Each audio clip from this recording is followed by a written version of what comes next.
It had been 24 years since she'd last seen it, but the place looked exactly the same. She could still recall the stooping figure of her mother's waist in their backyard garden caught there like a piece of sheep's wool.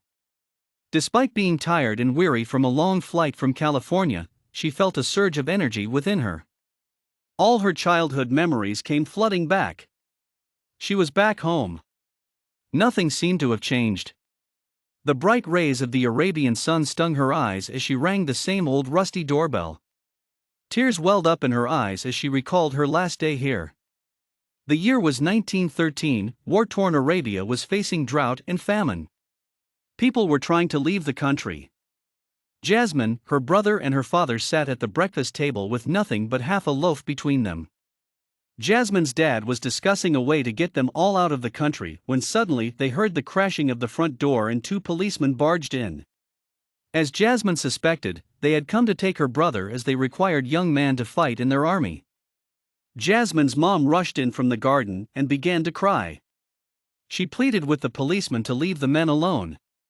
Jasmine's father was surprisingly calm. He advised her to get out of the country as soon as possible and not to worry about them. Jasmine recalled his last words to her: "Take care of your mommy, my sunshine." As they were taken away, Jasmine and her mom packed a few essential belongings and left the country on the one camel that they owned. Jasmine's mother rode the camel, whilst Jasmine walked by her side. The journey was long and toilsome. They did not know where they were headed to, they only knew they had to leave their hometown without their men. Something they had never ever done before. By sunset, all their provisions were over. They were both tired and exhausted. They spotted a refugee camp and decided to rest there for the night. As Jasmine tried to sleep, she heard gunshots above her and wondered about her father and brother. For months on end, they moved from one refugee camp to another wondering when all this would end. Jasmine worried about her mom, who seemed to have aged and become very frail. Sometimes they all had to huddle up in some sort of underground mine to be safe from the air raids. However, within 6 months, much to their relief, they were able to successfully leave the country and head to California, where they were received as refugees and given legal rights to live and work. They had definitely survived the ordeal. Their sufferings were over, but they never heard from Jasmine's father and brother again. 24 years later, Jasmine stood at the door of her childhood home wondering if she would ever see her brother and father again. Years of trying to get any information about them had been futile. A lot had happened in the last 24 years. Their mom had passed away, but not before making Jasmine promise she would find her father and brother. Jasmine wondered if it was too late. She regretted not making the trip earlier. Jasmine now had a bright career.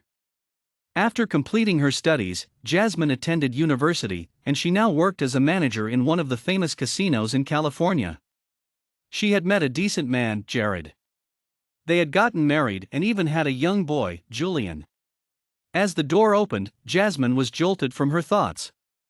A young handsome man with muscular features opened the door. He was a splitting image of her brother. He had a smile on his lips. "Can I help you?" he asked. Jasmine could not believe her eyes. He sounded just like her brother too. Just as if he had read her thoughts, he said, "I am Justin. Are you looking for someone?" As tears blurred her eyes, Jasmine resisted the urge to hug him. Instead, she whispered, "I am looking for my brother Jake." Without another word, Justin walked her into the family room, and there she saw an old man on a wheelchair. He looked as if he was sleeping, but it was as if he sensed her presence. He looked up at her with the familiar charming bright smile she had known growing up. Jasmine froze momentarily. Then she slowly walked up to him and hugged him tightly. No words were exchanged for a long time, then Jake spoke up. "What took you so long, Jazz?" he asked. Jasmine cried as she began to tell her story. Jasmine apologized for not coming earlier. The bright lights and music on the streets of California had kept her busy. They both cried for their deceased parents. Jasmine learned that her father had not lived very long after being taken into the army.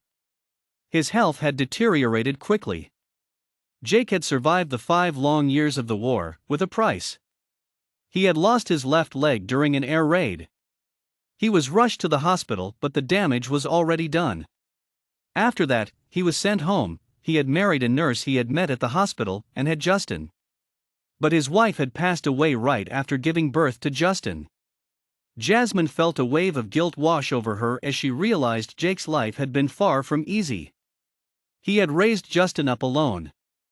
As Jasmine and Jake sat in each other's arms for a long time thinking about what they had each lost, Justin quietly walked in with some ice cream.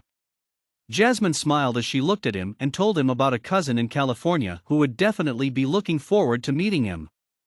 She made a silent vow to always be there for Jake and Justin. After a quiet and somber dinner, Jasmine walked into her warm childhood bedroom. So much had happened in 24 years, a family separated due to the futileness of war, her parents had never reunited after that tragic day. They must have had dreams to see each other again. Yet serenity filled her heart because she was back home and reunited with her brother, and that was all that mattered.